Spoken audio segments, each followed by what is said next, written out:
So you threw out some really important concepts there that I want to dive into a little bit more. This thing called the trust epidemic that you talked about.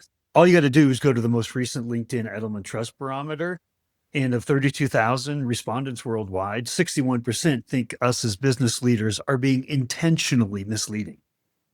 Intentionally misleading. That's like crazy, right? One of the things that we have to do is we have to build trust.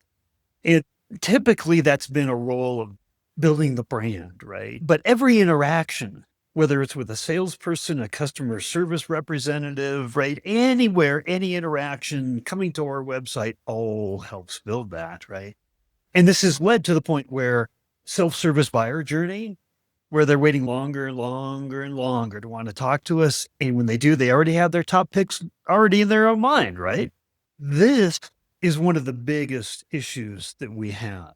And you said, and you focused on what a lot of C-suite executives are saying, and the big consulting firms, is that if we stay true and focused on the problems of our customers, and we know those problems better than our competition, that's where we win.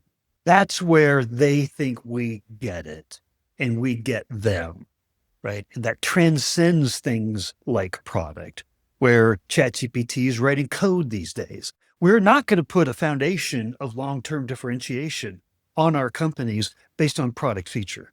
It's not going to happen anymore, right?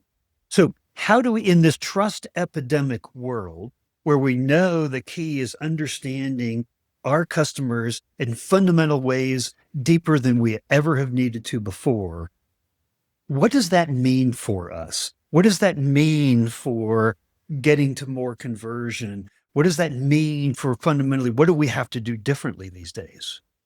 Yeah, one that I think is changing almost on a week by week basis at the moment with the advent of new technology. You just mentioned the fact that OpenAI, you can now build agents, right? That was a release that came out a week or two ago. It's going to completely disrupt a lot of those low code, no code tools that sit in the space today. And it's going to further democratize the way that people can start to build things.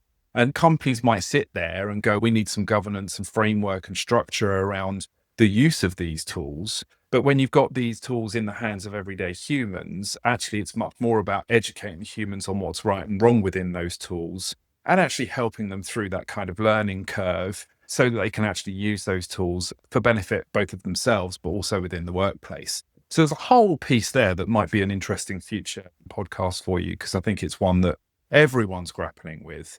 But for me, there's that kind of old adage that goes, you should walk what you talk. You wouldn't think it would be that difficult for you to be able to embody your brand values. I think very often brand values get stamped on the wall and forgotten about. And I actually think kind of cultural values or brand values are much more about the way that you foster an environment than words that you have on your website or on a wall in an office somewhere. And then there's that kind of whole piece, and just circling back around to the technology bit. I think technology, when you're using technology, it should really simplify things for you and not complicate things further for both you and your customer. Like, an easy example is if a rep needs 7 tabs open to prep for a call, then the buyer's going to feel that friction. Just if you are needing to put together multiple different marketing tactics and plays in order to bring all of these journeys together, they're going to feel that friction as well. There's a lot of tools out there that will use AI to kind of surface the right time in the right context, the right intent for when to engage with people. But I think it's really important not to automate that first touch into complete oblivion. You still want to win that trust from someone.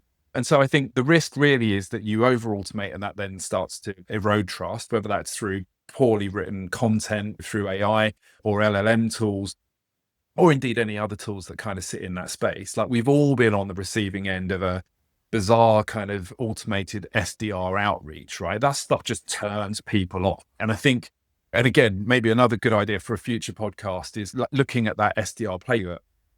Like, it would strike me that the SDR playbook is broken. Like an SDR that thinks that they can like a post, comment on a post, and then immediately send you a connection request offering you $100 gift card in order to sell you something, right, is just bonkers. It's just not how things work. But I think, where you can invest in tech that sharpens timing and relevance of what you're trying to do, and where you can be authentic without this fascination around volume, like volume of assets, then I think that really matters. And as we said before, I think with this concern around trust, I think buyers can see through some of the hype and some of the kind of content and things that's been pumped out into the environment. And I think that technology layer and those tools that people have now got access to across the stack should really enable credibility and not mask the weak fundamentals that might sit underneath it. A whole host of different ideas in there, but I think it is something that's changing every day. Like, I think you could have 10, 20 years experience in demand or pipeline generation, and you're probably having to relearn the entire thing all over again, given that the funnel's just been turned on its head over the last couple of quarters. So there's a lot of people out there that are grappling with it.